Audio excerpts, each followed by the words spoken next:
Hi, everyone. I'm Shawn McKenna. I'm the Executive Director for the North Dakota Association of Nonprofit Organizations, and today we're kicking off a series of cybersecurity nonprofit webinars.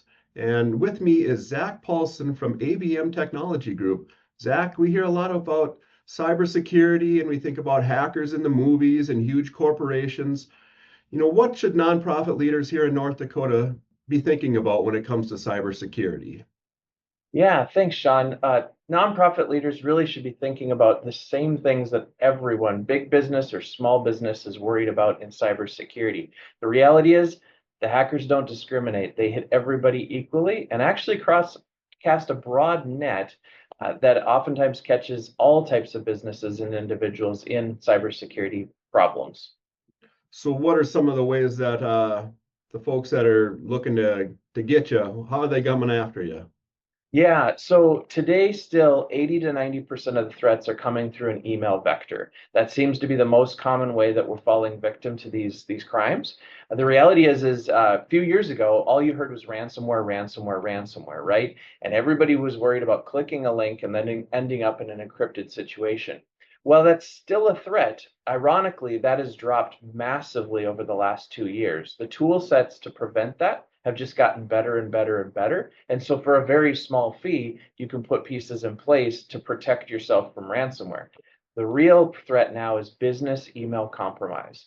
And what business email compromise is essentially the threat actor gets into your inbox and becomes you as the email. It's a really scary situation because, Sean, if you send me an email, I trust it's from you, right? But what happens if it's not? What happens if the impersonation attack is actually inside your inbox, sending emails on your behalf? They're legitimately coming from your inbox, but the reality is it's not you, the person sending it. It's some threat actor in a country far, far away trying to extort money. Yikes. So what is it that folks should be aware of? How do they know they're being the source of these attacks and how do they know they're being attacked? Right. Great question. So, number one, the best way to protect yourself is multi-factor authentication. I think we all hate it, right? It's that getting texted a code or having an authenticator app on our phone or something like that. That is the number one way to keep the threat actor out. The other thing is clicking links. It still comes down to clicking links. Even with multi-factor authentication, if you click a link, it can let the threat actor inside of your account. And so how do you know? How do you know somebody's gotten in? Well, oftentimes the sad part is that you don't know for a few days. Most of us that have multi-factor authentication are fully aware that you've got about 14 days before you get that code again and you have to redo your multi-factor authentication on a trusted source. So what happens is, imagine for a moment the threat actor, you click a link accidentally, you're they don't even steal credentials anymore. They actually steal your session, which is like a token that exists once you've legitimately logged into your account. They steal your session, now they're in there. So now I'm Sean and I'm sitting in your account. And what I'm doing, the very first thing I'm doing is I'm combing through your inbox. So this is a little creepy. This is kind of like imagining someone broke into your house and you don't know they're there, and they're actually rummaging through your stuff to figure out what you do for a living, what your job role is. Do you have power over money? Do you have valuables stored in your inbox? And they start looking at this. And they maybe discover, hey, you're the director. You've got a chance to control funds. You've got power over people, and people will naturally listen to you.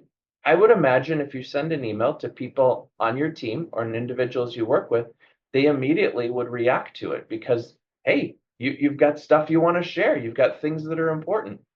That's exactly what the threat actor is doing. So now all of a sudden, that threat actor finds out you're the director. You can control funds within the organization. And by the way, you do business with these six vendors, or in nonprofit organizations, these donors. And so now I'm going to attempt to extort money from them. How do I do that? Well, I actually just start requesting funds. I try to get bank account information changed. Maybe I have you ACH to a different place. I try to figure out if you're in the middle of a transaction.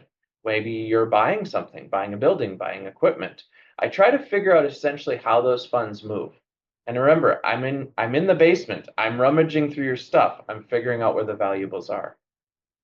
So I suppose that makes nonprofits and smaller businesses are really attractive a target there, just because maybe they don't have that same security apparatus in place, and then they do control those funds, and somebody were to get in there, it's really a kid in a candy store after that.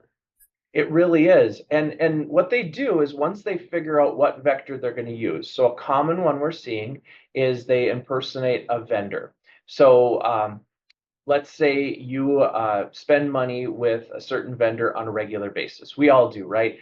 Utilities, whether or equipment or subscriptions. They look for those because chances are, if I look through your inbox, you have these invoices everywhere, right? Nowadays nobody gets a paper invoice. We all get email.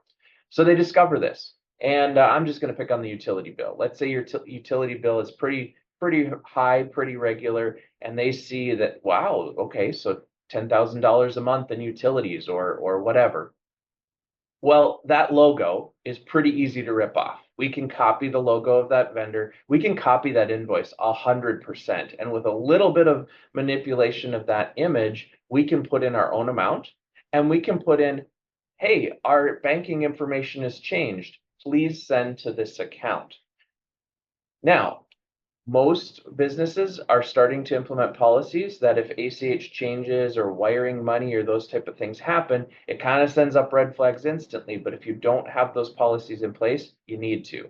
Because anytime banking information is changed today, there's an opportunity for a threat actor to interrupt that flow. And now all of a sudden, I'm that vendor. And let's say that vendor is abcutility.com.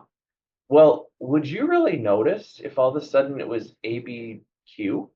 A C and a Q sometimes look really similar, especially lowercase. And you get exactly the same logo, you get exactly the same invoice, except the domain name is slightly different. The threat actor went out to GoDaddy.com, bought a domain for $10, and is using it to figure out if they can send you an invoice. And so you get an invoice, and you get an invoice from accounts payable at abcq at utilities.com. It looks identical to ABC, and you see you got to wire it to this location or ACH it to this location. And you do. And all of a sudden now that money is gone. And the threat actor's only got a few more days in your account because every 14 days he's going to get kicked out. So he doesn't know how many more days he has. He logs out of your account, he walks away, he cashes the check, and it's never found again. And that's how real money disappears every day.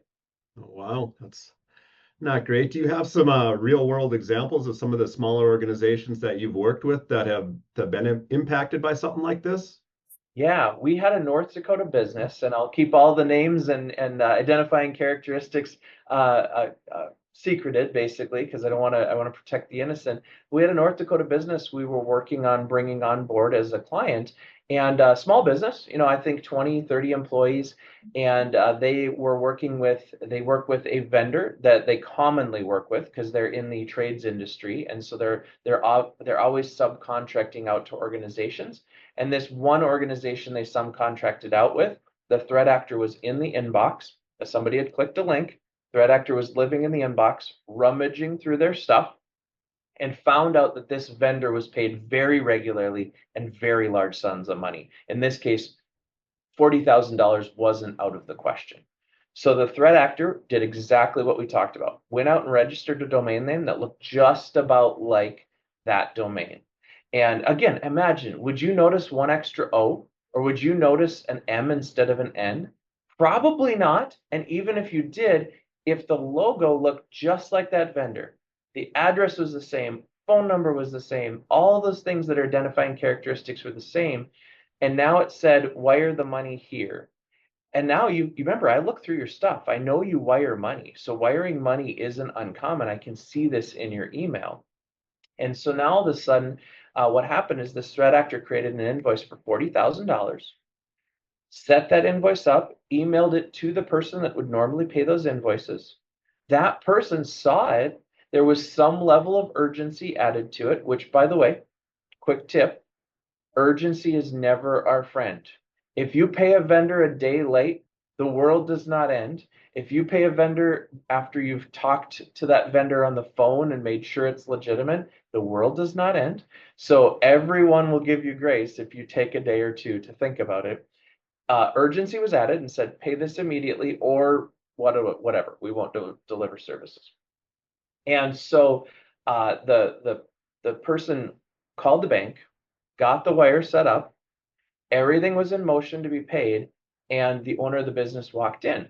And the person that would normally pay the bills said, hey, why does such and such vendor need their money so quickly? And that owner had that kind of blank stare, like, what are you talking about?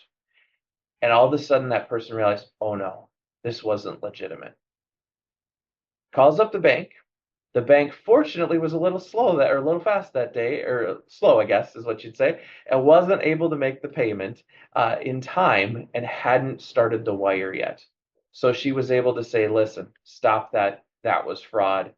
Thank you for not doing that. But that would have been real world money to a North Dakota organization, small organization, not big business, not enterprise, that would have been out $40,000 in a heartbeat. Wow, that is not good. So yeah, No. it definitely sounds like cybersecurity is not just for the big guys out there. It's something everybody, including small North Dakota nonprofits, need to think about. Well, I guess we do have a couple of other topics that we're going to touch on in this series. You know, what people should be looking out for is kind of what we were talking about here. And we're Mhm. also going to be talking about what people should hire for and what they can do themselves to keep themselves safe. So Zach, we'll be back with you shortly and we'll keep her going. Thank you much, Shawn. Appreciate it.